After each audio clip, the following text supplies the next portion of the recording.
Aujourd'hui, vidange de l'huile moteur plus filtre à huile d'une Toyota Aygo. C'est un modèle 3 cylindres essence. Donc avant d'attaquer la vidange, première chose à faire, on enlève le bouchon de remplissage et puis j'enlève la languette pour le niveau. Comme ça, lorsqu'on fait la vidange, ça permettra de faire un appel d'air à ce niveau-là et éviter que l'huile ne gicle de partout. Donc ensuite, je place mon bidon de récupération. Il y a 3 litres, 3 litres 3 il me semble dedans d'huile. Et avec une clé de 14, je viens enlever le bouchon de vidange.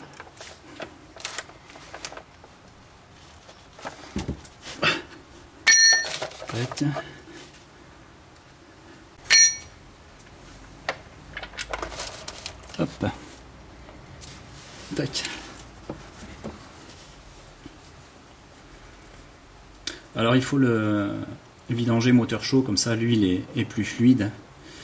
La vidange à faire une fois par an ou tous les 10 000 km. Je ne suis pas les préconisations constructeurs parce qu'il y a certaines voitures c'est 20-25 000 km. Vaut mieux faire tous les 10 000. L'huile, là j'en ai pour 19 €, de l'huile 100% synthèse en 5W30. Franchement, l'huile plus le filtre, ça revient à même pas 30 €, donc faut pas regarder sur les vidanges. Ensuite, il faut tomber le filtre à huile qui est là.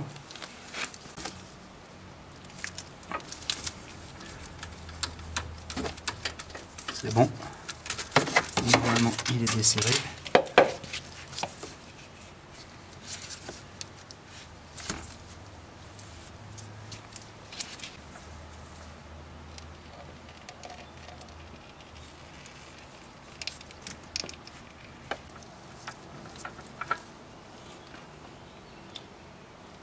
Voilà. Alors ce qu'on voit en noir ici autour, en fait c'est le joint de l'ancien filtre, donc il faut pas oublier de le retirer avant de mettre le nouveau. Vous voyez.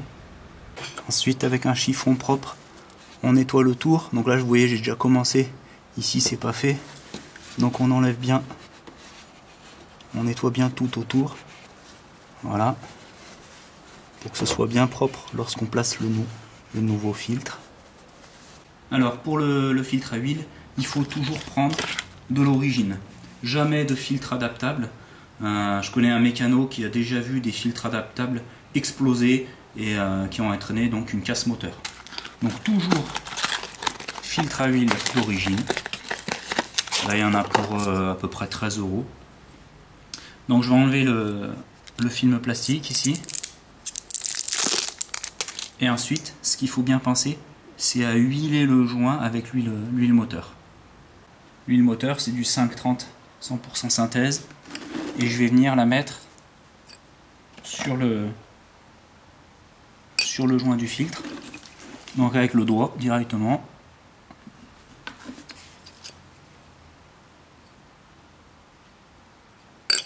Donc après avoir lubrifié le tour avec de l'huile et lubrifier le joint du filtre, je remonte le tout. Donc je visse jusqu'au contact. Dès que le filtre est au contact, il faut serrer ensuite de 3/4 de tour. Il faut que je serre de 3/4 de tour, je vais me repérer par rapport à l'écriture. Donc là j'ai fait 1/4,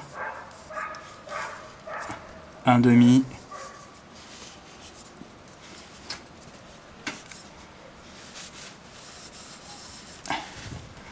encore un petit peu. Alors avant de remettre la vis de vidange, j'essuie le carter. Voilà. Donc là, j'ai mon nouveau joint de vidange. Hop, le trou il est ici.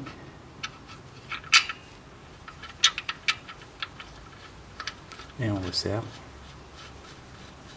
Je finis de serrer avec la clé de 14.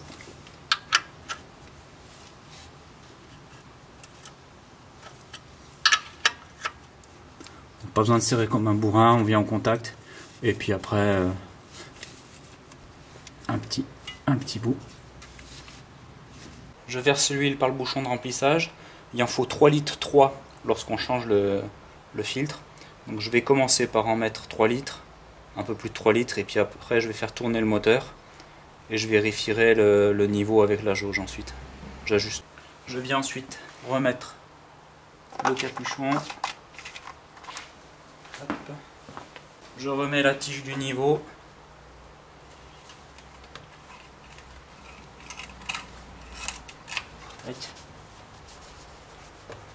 Et je vais faire tourner le moteur 2 minutes.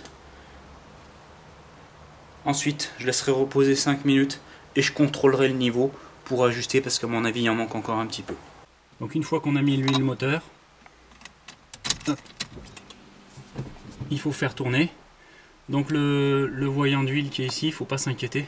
Quand on démarre, il va rester un petit peu tout simplement parce qu'il faut d'abord que le filtre à huile se remplisse d'huile pour que le témoin disparaisse. Donc il peut rester allumé pendant 4-5 secondes une fois que le moteur est démarré, pas s'inquiéter. Et après il doit s'éteindre. Si le voyant persiste, c'est qu'il y a un souci. Donc après 5 minutes d'attente, une fois que le moteur s'est arrêté, je vais contrôler le niveau d'huile. Donc le niveau se contrôle entre les deux trous. Et là, je suis à peu près ici. Donc il en manque encore un petit peu.